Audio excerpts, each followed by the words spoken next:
เขาขาเลยก็เลยต้องตัดตัวพรขาวเขาลองทำเงินขึ้นมาเปี่ยวมนตัวใส่ดีที่หน้าเขาเลยไปขอไปยิงเสกำคาไม่ลืมกันในกว่าในกว้างเอาเลียยินดีเอาความกันดียินดีสังลักขับพอเพื่อนเพื่อนเลยนี่สีน้ำมีโยงอาคา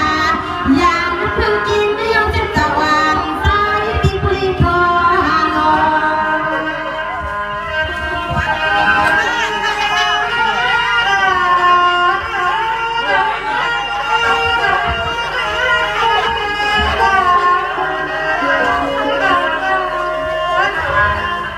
ไม่ลืมกันปีหน้าเห็นหน้าสังลักกันยาววัน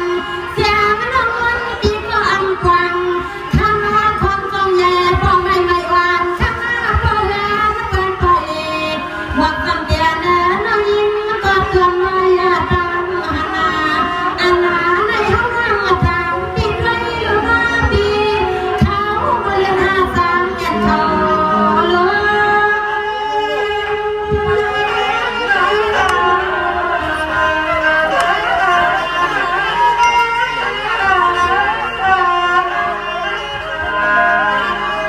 ไม่ลืมปีเป็นวันวันนาเปียวเปียวให้ปังงานเมื่อวันน้ำปีไม่ยนาปีเป็นอันลังกาสู้สวาพอว่าเนาอยู่ก็อามาเปียวก็อยู่ก็อามาหมดอาปีเมื่อนั้นเศร้าอยู่ห่างก็เดียวไว้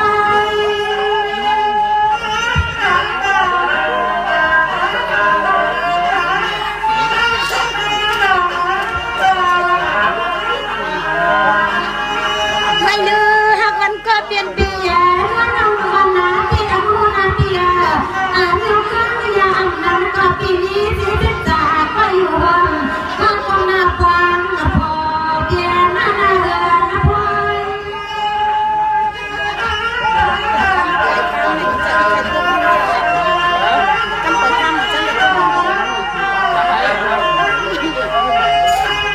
ไม่ลืมหากวันนาก็เปลี่ยนปีนวลน้องปีอันกวางมาเขาคงต้องแย่พอมาวันความน้ำตาเพื่อนแบบนี้เขาวันยิ้มยังเจ็บใจยา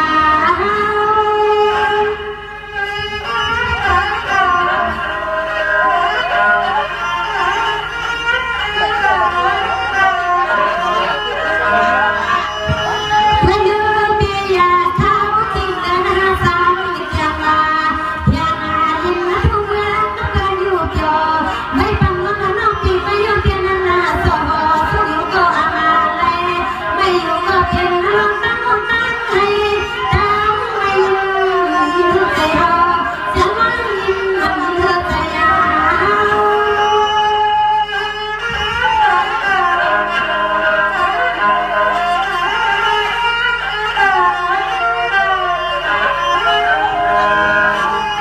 ไม่ลืมหากมันก็เปลี่ยนเปลี่ยนอยู่ที่นี่เสียใจจะว่าจากเพียงเลี้ยงส่งตัวนาอยู่ที่นี่ที่ต้องสั่งว่ามาพาเย็นนั้นจะอยู่ในปีสังปีมาอยู่มาแต่ทำเขา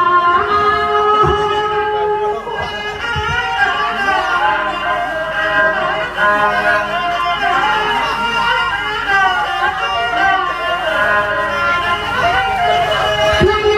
รู้ว่าเราคิดไปกี่มาจากห้องเรือเจ้าห้องซ้ำคนละดีมาเพราะว่ามันปีโอจวงไอ้มาวังเอาเข้าเป็นเจ้าของในหาใจว่าหาหนึ่งเวลาอันไหนเอาดีอันทางอีไหนคืองาหุ่นตาหุ่นกันนาเอาลา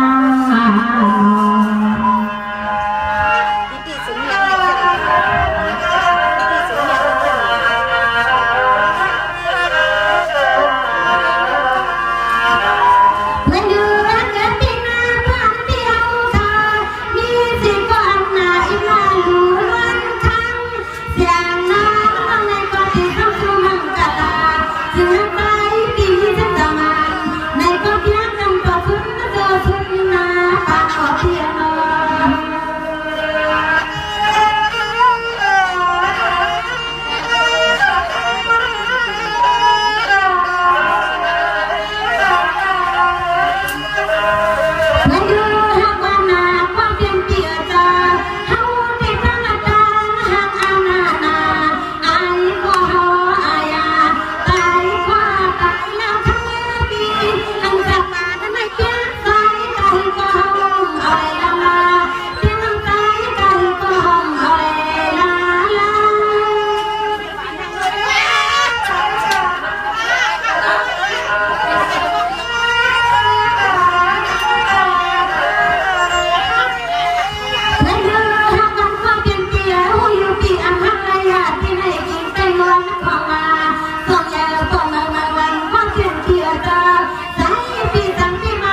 ขอผู้ใดมาเ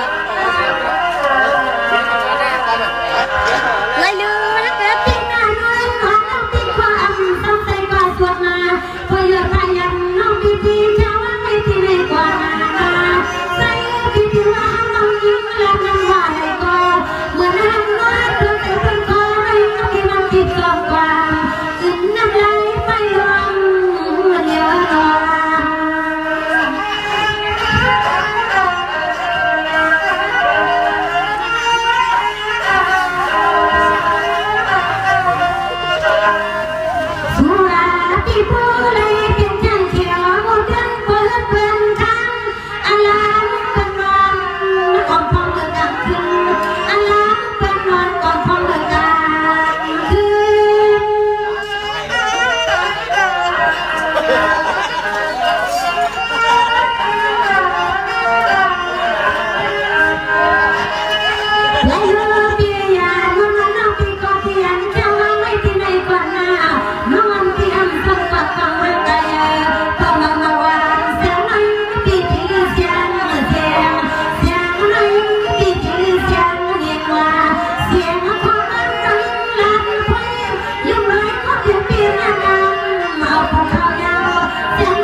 Thank you.